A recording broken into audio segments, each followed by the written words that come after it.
But first, you had me at Muhammad.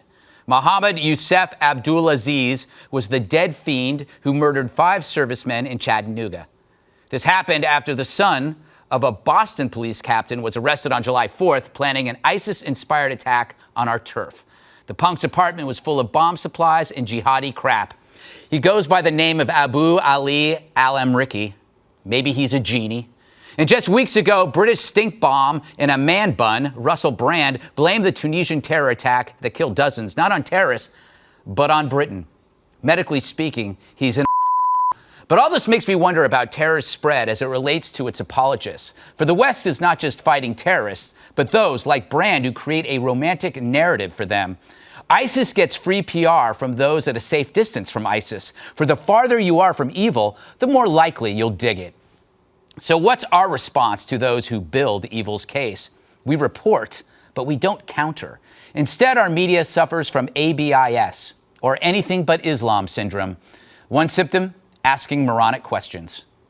Were guns a big part of activity, social or other activity? Was what? What about guns? What did he hunt? Did he shoot? Was that just part of small town Tennessee activity? Actually, he wasn't one of the guys that I ever heard about, going hunting, or he wasn't really that kind of guy, but he also didn't really tell a lot of people about his personal life. Anything but Islam syndrome. It's so infectious, it presents itself before the victims are even buried.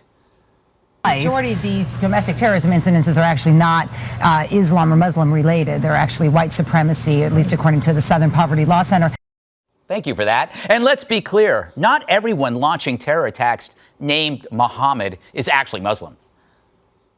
I know that what the name sounds like, but we don't know that it's a Muslim name. We know it's an Arabic name. We don't know what this individual was believing in, and that's what they're going to be trying to determine. And so, of course, we hear stories that explain the shooter as families of 5 young men bury the victims. Their killer was young, good-looking, affable. He was a boxer. We know his story, but not ours. In the past, we didn't need a story to explain America or ourselves. The success spoke for itself.